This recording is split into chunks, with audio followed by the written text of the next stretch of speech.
Il y a quelque chose qui est mal compris, notamment du côté des syndicats, c'est la question de la prime. Vous le dites, c'est un des outils pour le partage de la valeur, sauf que c'est un one-shot, parfois un one-shot très important. Ça peut atteindre quasiment 7 000, 9 000 euros, comme on l'a vu chez Total. Mais les syndicats répondent, ça n'est pas comme ça qu'on négocie. Nous, ce qu'on veut, c'est des augmentations de salaire. Or là, vous avez un problème de timing. C'est-à-dire que les entreprises commencent à dire oui, mais 2023 n'a rien à voir avec 2022 et je vais être dans une situation difficile. Comment on sort de ce blocage? Il y a évidemment une imprévisibilité et certaines incertitudes sur le contexte économique qui justifient cette position des entreprises.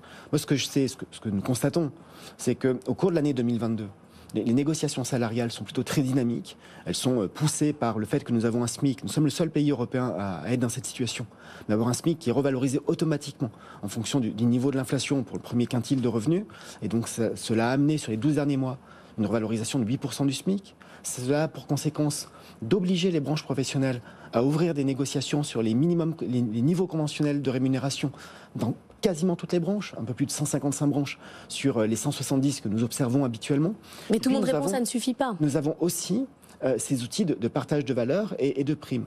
Quand certaines organisations syndicales nous disent la prime c'est ponctuel, ça n'est pas assujetti à cotisation et nous préférons une rémunération sous forme de salaire. Je peux entendre le raisonnement, mais je sais aussi que les salariés qui sont concernés par ces primes sont heureux de les toucher et c'est utile. Ça permet, et c'est le mécanisme que nous avons mis en place, ça permet aux entreprises de partager plus facilement la valeur, de le faire sans trop gréver le coût du travail, puisque la plupart des primes, je pense notamment à la prime de partage de valeur, à la prime exceptionnelle de pouvoir d'achat, sont exonérées de cotisations, exonérées de fiscalité, et donc de donner du pouvoir d'achat sans gréver la compétitivité des entreprises.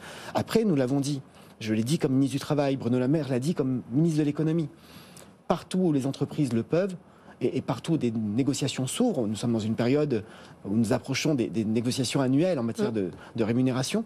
Les entreprises doivent jouer le jeu. Mais il faut tenir compte de leur capacité à le faire dans le contexte économique que nous connaissons.